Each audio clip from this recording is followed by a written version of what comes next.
Vous êtes arrivé à la tête de France Télévisions il y a 10 ans déjà. À peine arrivé, vous vous êtes entouré de militants socialistes, de Stéphane Sidbon-Gomez, ex-conseiller de Ségolène Royal, devenu numéro 2 de France Télévisions.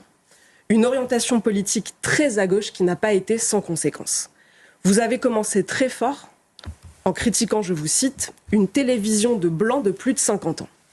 Et vous vous êtes mise à couper des têtes tout de suite. Vous avez renvoyé David Pujadas, Julien Lepers, Patrick Sébastien, parce qu'ils étaient des hommes blancs de plus de 50 ans. Le racisme systémique que vous critiquez à longueur de journée, c'est vous qui l'avez mis en place à France Télévisions. Madame Ernotte, je vous ai entendu attaquer CNews, que vous trouvez trop politisée.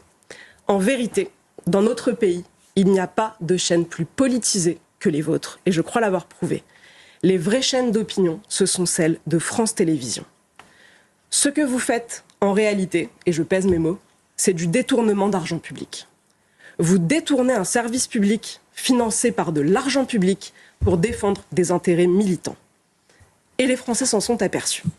C'est pourquoi vous avez coulé petit à petit les audiences et vous avez explosé les budgets en continuant d'appeler au secours celui que vous insultez tous les jours, le contribuable. Malgré ce trou dans la caisse, votre salaire et vos avantages en nature sont estimés à 400 000 € par an. 400 000 € par an, c'est plus que le directeur général de Framatome, leader mondial de l'énergie nucléaire. Alors si encore, Madame Ernotte, vous construisiez comme lui des centrales nucléaires avec notre argent, mais pas du tout.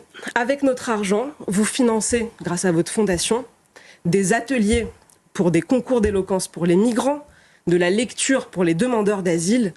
Votre comité d'entreprise a acheté un nouvel immeuble en bord de mer. Vous possédez un château avec piscine en Dordogne, estimé à plus d'1 million d'euros. Votre deuxième mandat, Madame Ernotte, vous l'avez fini en garde à vue pour prise illégale d'intérêt et détournement de fonds publics.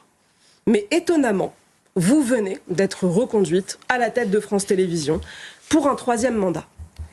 Certains disent que c'est en retardant la sortie du rapport de la Cour des comptes. D'autres encore que c'est grâce à l'intervention directe d'Alexis Kohler, qui a été donc secrétaire général à l'Élysée. Je n'ai pas la vérité, mais peut-être qu'un jour nous la connaîtrons. Bref, Madame Ernotte, j'en finis par là. Vous vouliez une télévision qui ressemble à la France. C'est une belle réussite. Votre télévision est aussi endettée, inefficace et insatiable d'argent public que notre État. Madame Ernotte, vous avez le droit d'être de gauche. Vous avez le droit de défendre nos idées, mais pas de vos idées, mais pas avec notre argent.